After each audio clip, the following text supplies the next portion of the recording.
This is on Thacker, and it just started raining outside. It's pretty light, to be fair, but if you hear rain or thunder during this video, then, well, you know why. But hey, we're reviewing a horror movie today, so I guess atmosphere. Getting much more louder. I'm so sorry. Vampire movies. Vampire movies are some of the oldest and most popular films, period. And, well, we've gotten a lot of vampire movies over the years, 12 of which varying degrees. And this year we've gotten another one, Abigail. Abigail sees a group of kidnappers kidnap a child for ransom. But little do they know that the child is secretly a vampire. Now they must survive locked in a house with Abigail. This is a movie that I heard about when it was announced, and I thought, this one's pretty fun. I'll check it out. I hope it'd be a nice horror comedy with a little vampire twist. And now having seen Abigail, it's pretty good. It's a fairly good comedy, it's a pretty good horror movie, and it's a very neat concept, and it's generally a pretty good movie. Also, this movie has really good acting.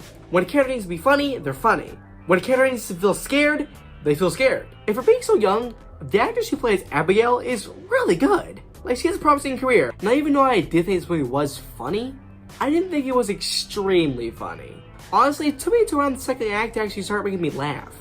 But when it did make me laugh, it did make me laugh. There's a pretty good joke about garlic, because you know, vampires and all that jazz, which made me laugh pretty good, gonna be honest.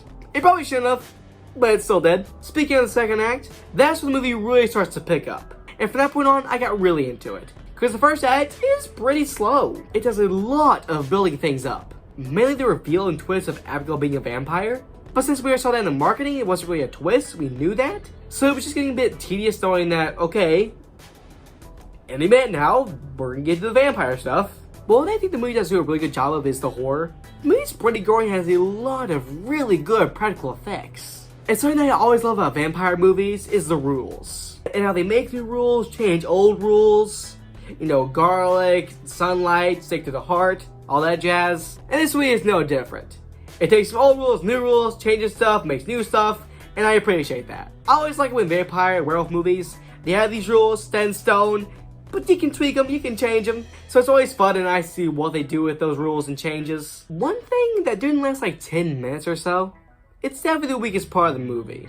It does a lot. And while it is for the most part, I do think everything that was done did work. It was still a lot introduced and put in like a very short amount of time. So it felt kind of crowded and bloated. So I feel like everything they kind of done in the last 10 minutes should probably been started to do in like the last 15-20ish minutes. But overall, I think Abigail is pretty good. It has some problems, but overall, it's a very fun and enjoyable horror comedy. If you like vampire movies, I recommend it. If you like cheesy kind of comedy fun horror movies, I recommend it. But I guess for now, bye, that's your on Thacker.